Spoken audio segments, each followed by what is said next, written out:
ગુજરાતનો આવાજ।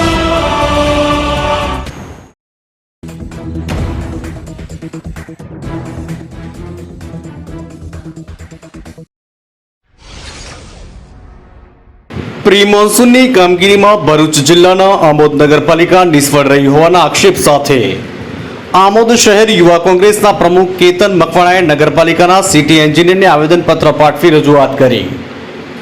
આમોદ શહેર યુવા કોંગ્રેસના પ્રમુખ કેતન મકવાણાએ આમોદ નગરપાલિકાના સત્તાધીશો પર પ્રી મોન્સૂન કામગીરી કરવામાં નિષ્ફળતાના ગંભીર આક્ષેપો સાથે નગરપાલિકાના મુખ્ય અધિકારી હાજર ન હોય ત્યારે સિટી એન્જિનિયરને આવેદનપત્ર પાઠવીને રજૂઆત કરી હતી। આવેદનપત્રમાં જણાવ્યા મુજબ આમોદ શહેરના વોર્ડ નંબર 1 માં નગરપાલિકાના ઉપપ્રમુખના ઘર પાસે ગંદી ગટરમાંથી ખૂબ જ દુર્ગંધ મારતું પાણી વહી રહ્યોના આક્ષેપ કર્યા હતા। વોર્ડ નંબર 2 માં દશેરા પ્લોટ પાસે વિરાય માતાના મંદિરની સામે પાણી ભરાઈ રહે છે તથા દશેરા પ્લોટ પાસે વરસાદી પાણી નિકાલ માટેનો કાંસ બંધ કરી દેવામાં આવ્યો હોવાના આક્ષેપ કર્યા હતા। જ્યારે વોર્ડ નંબર 3 માં વણકરવાસ પ્રવેશદ્વાર પાસે ગટરનો કચરો હટાવવામાં આવેલ ન હોવાથી રહીશોએ અવરજવરમાં તકલીફ પડતી હોવાનું આવેદનપત્રમાં જણાવ્યું હતું।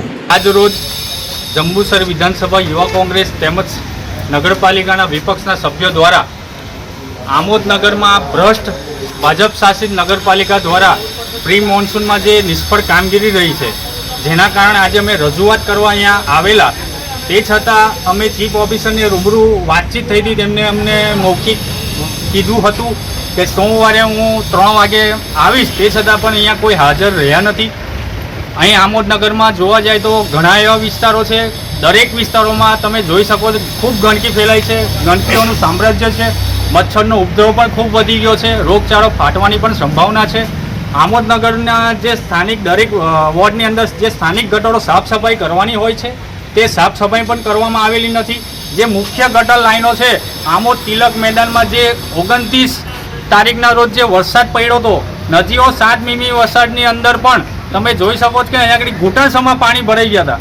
તે પરથી સિદ્ધ થાય છે કે આ ભ્રષ્ટ નગરપાલિકાને ખાલી પૈસા છાપવામાં પડેલી છે, પ્રી મોન્સૂનની જે સ્પષ્ટ કામગીરી હોય તે કરેલી નથી।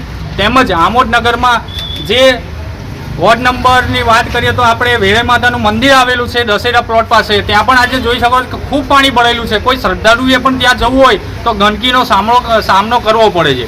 તેમજ વાત કરીએ વોર્ડ નંબર 4 માં જે બહુચરાજી મંદિર પાસે દશામાનું મંદિર આવેલું છે, તે મંદિર પાસે પણ ત્યાં આગળ આજ દિન સુધી કાચ સાફ કરવામાં નથી આવી, ત્યાં પણ ખૂબ ગંદકી છે। આપણે વોર્ડ નંબર 3 માં જે રામાપીરનું મંદિર આવેલું છે, ત્યાં પણ જે ગટરનો કચરો છે આજ દિન સુધી ઉઠાવવામાં આવ્યો નથી। અનેક રજૂઆત મેં જાતે કરી છે, તે છતાં પણ ત્યાંથી કચરો ઉઠાવવામાં આવ્યો નથી। તેમજ આમોદમાં ઘણી એવી મિશ્ર શાળાઓ છે જ્યાં તમે આજે જઈને પણ જોઈ શકો છો જે કચરો છે તે કચરો પણ આજ દિન સુધી ત્યાંથી ઉઠાવવામાં આવતો નથી। તેથી સિદ્ધ થાય છે આ નગરપાલિકા ફક્ત એમને પૈસા છાપવાની પડી છે, જે પ્રાથમિક જરૂરિયાત છે। આજે તમે જોઈ શકો ઘણા એવા વિસ્તારમાં પાણી પણ ત્યાં આગળ પહોંચતું નથી, પાણી માટે પણ અનેક રજૂઆત કરી છે વોર્ડ નંબર 5 માંથી, તો પણ આજ દિન સુધી પાણીનું નિરાકરણ આવ્યું નથી। આમોદ નગરપાલિકા વિસ્તારના ધાર્મિક સ્થળો જેવા કે રામાપીર મંદિર, દશામા મંદિર, બાપા સીતારામ મંદિર, બહુચરાજી મંદિર, વેરાય માતા મંદિર, લાલ બાપુની દરગાહ, 5 પીર દરગાહ, મજાસા દાદાની દરગાહ જેવા ધાર્મિક સ્થળો પાસે પણ ગટરની સાફ સફાઈ કરવામાં આવી ન હોવાના આક્ષેપ કર્યા હતા। જ્યારે કેટલાક વિસ્તારોમાં પાણી મળતું નથી તેની પણ રજૂઆત કરવામાં આવી છે, પરંતુ નગરપાલિકા દ્વારા કોઈ કામગીરી થતી નથી એવા આક્ષેપ કર્યા હતા। નિષ્ફળ કામગીરીને કારણે આમોદ નગરપાલિકામાં ઠેર ઠેર ગંદકીનું સામ્રાજ્ય થયું હોવાના ગંભીર આક્ષેપો કર્યા હતા।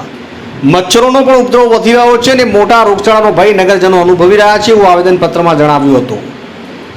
તમામ સમસ્યા તાકીદે દૂર કરવામાં નહીં આવે તો ટૂંક સમયમાં આમોદ યુથ કોંગ્રેસ દ્વારા ગાંધી ચિંધ્યા માર્ગે આંદોલન કરવામાં આવશે અને સંપૂર્ણ જવાબદારી પ્રશાસન તંત્રની રહેશે તેવું જણાવ્યું હતું। આમોદથી અમારા પ્રતિનિધિનો રિપોર્ટ।